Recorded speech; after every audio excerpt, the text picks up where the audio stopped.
মেঘের উপর দাঁড়িয়ে রয়েছে মানুষের আকৃতির এলিয়েন। বিমানের সিটে বসে দৃশ্যটি দেখছিলেন এক যাত্রী। তার ধারণা পাশাপাশি দুটি এলিয়েন দীর্ঘক্ষণ দাঁড়িয়ে রয়েছে মেঘের উপর। দূর থেকে মানুষের মতো মনে হলেও আসলে তারা এলিয়েন। অবশেষে এলিয়েনের দেখা মেলায় সাথে সাথে ভিডিও করে রেখেছেন ওই যাত্রী, যা সোশ্যাল মিডিয়ায় ছড়িয়ে পড়তেই রীতিমতো চমকে গেছেন সাধারণ মানুষ।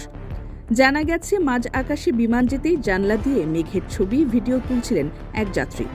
হঠাৎ তার চোখে পড়ে মেঘের উপর দুজন মানুষের মতো প্রাণী দাঁড়িয়ে। দূর থেকে এক নজরে দেখলে মনে হবে দুটি ছেলে মেয়ে পাশাপাশি দাঁড়িয়ে রয়েছে। ভিডিওটি তুলে সোশ্যাল মিডিয়ায় শেয়ার করেছিলেন তিনি, যা দেখে অনেকেরই মনে হয়েছে প্রাণী দুটি কি সত্যিকারের এলিয়েন। রহস্যময় এই দৃশ্য নিয়ে প্রচুর আলোচনা হচ্ছে। মেঘের ওপর এমন দৃশ্য হু হু করে ছড়িয়ে পড়েছে সোশ্যাল মিডিয়ায়। ইতিমধ্যেই 50 লক্ষ মানুষ ভিডিওটি দেখেছেন। তবে একাধিক ব্যক্তি লিখেছেন এটি কোনো মানুষ, এলিয়েন নয়। মেঘের ওপর ওটি আসলে ধোঁয়াশার আস্তরণ। বহু পাইলট এমনটাই জানিয়েছেন।